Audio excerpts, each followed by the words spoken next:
Neopragmatismo Richard Rorty. O neopragmatismo é uma corrente filosófica que reinterpreta o pragmatismo clássico de pensadores como William James, John Dewey e Charles Sanders Peirce, e o adapta às correntes filosóficas contemporâneas. Um de seus principais expoentes foi o filósofo americano Richard Rorty, conhecido por sua abordagem anti-essencialista e por sua crítica às concepções tradicionais de verdade, objetividade e filosofia como busca de fundamentos absolutos. Ele propôs que, em vez de tratar a verdade como uma correspondência com uma realidade objetiva, deveríamos considerá-la como aquilo que é útil ou que funciona nas nossas práticas sociais e linguísticas. Esta ideia é uma reinterpretação radical do pragmatismo, afastando-se da concepção de verdade como uma relação entre as crenças e o mundo externo, para se concentrar na forma como as nossas crenças são justificadas na conversa humana. Segundo o neopragmatismo, a verdade é antes uma função da sua utilidade no contexto da vida social. Rorty foi influenciado por filósofos como Heidegger, Wittgenstein e Derrida, e seu neopragmatismo está fortemente alinhado às correntes pós-modernas, nas quais a noção de verdades universais é rejeitada e a contingência histórica e cultural de nossas crenças é enfatizada.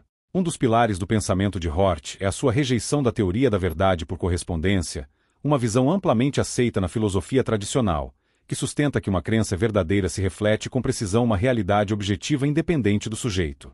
Rorty critica esta noção, argumentando que a verdade não pode ser entendida como uma correspondência exata entre as nossas crenças e um mundo externo objetivo. A verdade deve ser vista como um conceito pragmático, aquilo que a comunidade de falantes, num determinado momento, considera útil para atingir os seus objetivos. Em outras palavras, uma afirmação não é verdadeira porque corresponde à realidade, mas porque é aceita nas conversas humanas e atende aos propósitos práticos da vida cotidiana. Esta rejeição do conceito de verdade como correspondência está intimamente ligada à posição antifundacionalista de Rorty, que nega a existência de fundamentos últimos ou inquestionáveis no conhecimento. O anti-essencialismo é outro princípio fundamental no pensamento de Rorty. Para ele, não existem essências subjacentes às coisas que podemos descobrir através do conhecimento filosófico ou científico. Em vez de procurar a essência da verdade, da justiça ou da moralidade, Rorty argumenta que devemos reconhecer a contingência das nossas crenças e vocabulários. Isto significa que as nossas ideias sobre o mundo, as nossas formas de descrever a realidade e as nossas normas morais e políticas não têm fundamento numa verdade eterna ou transcendental, mas são produtos de circunstâncias históricas e sociais específicas. Por exemplo, a linguagem que usamos para descrever a realidade não reflete uma estrutura inerente ao mundo, mas é uma invenção humana que evoluiu ao longo do tempo para servir os nossos propósitos. Nesse sentido, a contingência da linguagem implica que qualquer descrição do mundo está sempre sujeita a mudanças e nunca é definitiva. Rorty defende a ideia de que a filosofia não deve ser entendida como uma disciplina que busca fundamentos últimos para o conhecimento, a moralidade ou a verdade, mas sim como uma conversa contínua dentro de uma comunidade de falantes. Na sua visão, o papel do filósofo não é descobrir verdades transcendentais ou universais, mas sim contribuir para essa conversa, propondo novas formas de falar e pensar sobre os problemas que enfrentamos como sociedade. Para Rorty, a filosofia cometeu o erro de tentar encontrar respostas definitivas para questões eternas sobre a natureza da realidade, do conhecimento ou do bem. Em vez de tentar resolver estas questões de uma vez por todas, ele sugere que devemos abandoná-las em favor de uma conversa pragmática em que se procurem soluções para problemas concretos dentro de um contexto histórico e social particular. Neste sentido, a filosofia é mais parecida com a literatura ou a política, uma atividade criativa e contingente que está sempre aberta à revisão e à mudança. Em Contingência, Ironia e Solidariedade, de 1989, Rorty introduz o conceito de ironia liberal. O ironista é alguém que abandonou a crença em verdades universais e fundamentais, reconhecendo que as suas crenças mais profundas são contingentes e poderiam ter sido diferentes noutro contexto histórico ou cultural. Contudo, o ironista não é um relativista que acredita que todas as crenças são igualmente válidas. Em vez disso, mantém um compromisso com certos valores, particularmente os valores liberais de liberdade e justiça, embora reconheça que estes valores não se baseiam em nenhuma verdade última. O liberalismo de Rorty é um modo de vida que valoriza a liberdade de expressão, a diversidade de opinião e a luta pela justiça social, mas sem recorrer à ideia de que esses valores se baseiam em princípios universais ou naturais.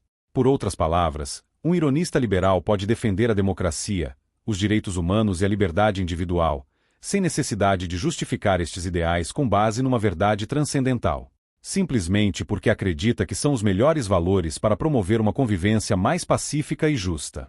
O neopragmatismo de Rorty é uma redefinição do pragmatismo clássico, afastando-se da ideia de que a verdade é aquilo que é útil em termos de experiências individuais, conforme proposto por James e Dewey. Em vez disso, Hort introduz uma abordagem mais social e linguística, onde a utilidade de uma crença é avaliada em termos da sua capacidade de facilitar a conversação e a cooperação dentro de uma comunidade de falantes. Esta viragem linguística no pragmatismo deve-se em grande parte à influência de pensadores, que enfatizam a importância da linguagem e do contexto na formação das nossas crenças e práticas.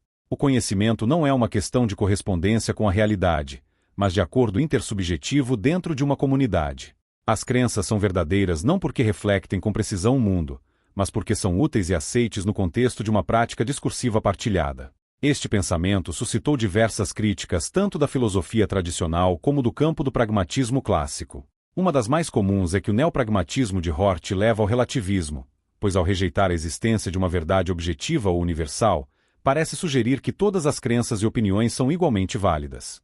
A ênfase de Hort na contingência e a sua crítica à filosofia como uma busca de fundamentos tem sido vista por muitos como uma desvalorização da própria disciplina filosófica.